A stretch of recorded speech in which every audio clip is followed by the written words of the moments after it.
Hello നമസ്കാരം. ഞാൻ ഇന്ന് പള്ളിയിൽ പോയ സമയത്തുണ്ടല്ലോ നമ്മൾ പണ്ട് കഴിച്ചിട്ട് ഒരുപാട് മുട്ടായികൾ അവിടെ കണ്ടു കേട്ടോ. അപ്പോൾ ഇതൊക്കെ കണ്ട സമയത്ത് എങ്ങനെയാണ് നമ്മൾ വീഡിയോ എടുക്കേണ്ട പോകുന്നത്. നമ്മൾ പണ്ട് കഴിച്ച അരുളി ചോദ്യ മുട്ടായി, സീസർ മുട്ടായി, പിന്നെ നമ്മൾ ഫേമസ് ബിളിബിൾ മുട്ടായി. ബിളിബിൾ മുട്ടായി കഴിക്കാൻ പ്രത്യേക ഒരു രസമാണ്. അവിടെ ഇവിടെയും പല്ലൊട്ടിട്ട് കഴിക്കുമ്പോൾ പ്രത്യേക ഒരു രസമാണ്.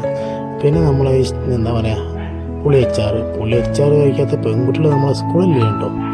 പിന്നെ നമ്മളെ നാരങ്ങ മുട്ടായി കൊടുത്തിട്ട് എത്ര പ്രേമങ്ങൾ ഓരോരുത്തർ സെറ്റാക്കിയിട്ടുണ്ട്. പിന്നെ ഈ പമ്പര മുട്ടായി കറക്കാൻ പ്രത്യേക ഒരു രസം കേട്ടോ. എന്താ ഒരു ഫേമസ് ആയിട്ടാണ് കയ്യിലൊക്കെ ഇങ്ങനെ കറക്കുക. പിന്നെ ഒരുപാട് പല വെറൈറ്റി മുട്ടായി. ഈ മുട്ടായി ഞാൻ അവിടെ ആദ്യമായിട്ടാണ് കണ്ടിട്ട്. പണ്ടുണ്ടോ എനിക്കറിയില്ല, ഞാൻ കഴിച്ചില്ല. ഇവിടെ ഞാൻ ആദ്യമായിട്ട് കണ്ടു. പിന്നെ നമ്മൾ കുതിരകളിൽ, പൂമ്പാച്ചകളിൽ, അങ്ങനെ പല സാധനങ്ങളും ഈ മുട്ടായിൻ്റെ തലക്കലും ഇങ്ങനെ ഫിറ്റ് ചെയ്ത് വെച്ചിട്ടുണ്ടോ, അങ്ങനത്തെ കുറേ സാധനം.